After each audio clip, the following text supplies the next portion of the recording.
During the Civil War, many North Carolinians remained loyal to the Union. That was particularly the case with people from the coastal and mountain regions. Several thousand white and black residents served with federal forces. Others sought to avoid the war, refused to be conscripted into Confederate military service, pay taxes, or provide goods and materials to support the rebellion. Those partisan tensions in the western part of the state led to tragedy in early 1863. So the war in western North Carolina is fixing to become very real. It's January 1863, and a group of dissidents from the Laurel community are headed toward Marshall to raid the town.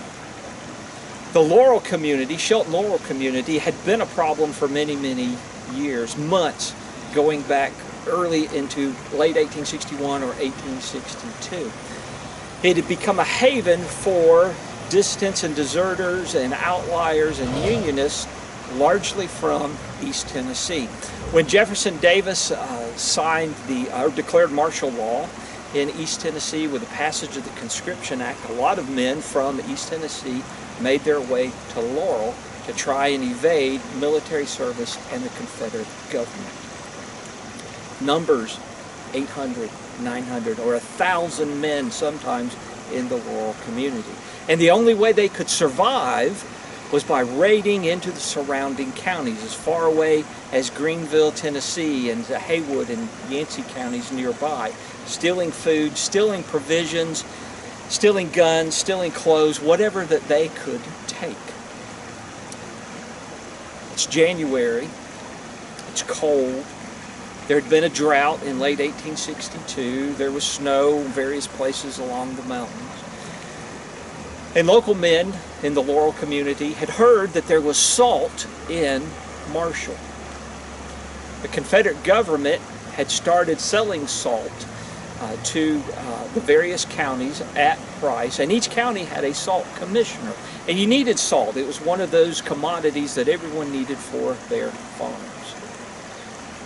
If you were a local Confederate, you got salt. If you were a Unionist or a dissident out lying in the woods trying to evade the army, you didn't get salt.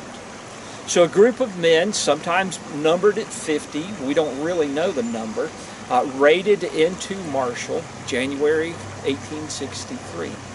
And they took the salt. But they didn't stop there. They raided local homes. They took furniture. They took clothes.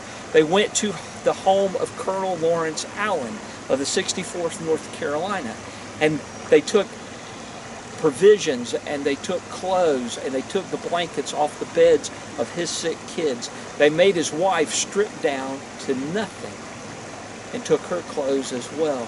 And then they started heading back to the Laurel community, taking everything that they could find. There are even stories of them shooting local residents as they went along. Word gets out that this raid has taken place, and the militia groups from various counties start organizing. They are called into service, and they move into the Laurel community, arresting, skirmishing with the men that are there, arresting others and sending them back to Asheville. There are more organized elements as well. Thomas's Legion is called up and moves through counties to our west looking for bands of deserters. The 64th North Carolina has just been sent out of East Tennessee into Madison County. Much of the 64th North Carolina is from this area, Madison and Haywood and the surrounding counties. Colonel Lawrence Allen and his command, and it's been his family that have been assaulted. His kids are the ones that are sick. It is his wife that has been robbed of everything that they own.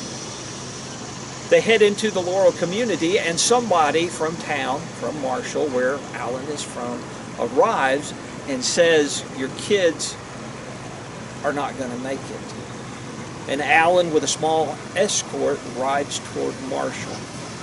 He gets there in time for one of his kids. One of them has just died, and the other one is on the verge of death. And it's at that point he turns around and he heads back to the Laurel community. The Confederates wreaked their vengeance on the town, whipping and torturing local women, burning houses, and killing livestock. We don't know how many people are killed in the skirmishes or wounded in the skirmishes in Shelton, Laurel in January of 1863. We don't know how many people have been captured total. We know that Allen turns operations over to Lieutenant Colonel Keith, and Keith takes 15 men, some young, some old. They've been captured in the area, and they start to move toward Knoxville, Tennessee, where the idea is to turn these prisoners over to the district court system to be tried. But everybody knows that the judge in Knoxville, the Confederate judge in Knoxville, is sympathetic with the Unionists. Around January 18th, 1863, Lieutenant Colonel Keith now has 13 prisoners. 2 have escaped. And he takes these prisoners not far out of the Laurel community, lines them up, and begins to execute those prisoners. The captives, ranging in age from 13 to 60, were forced to kneel before they were executed and tossed into a shallow grave. Some died pleading for mercy. Others were shot multiple times. Several of the murdered men and boys were members of the Shelton family. Word soon gets out.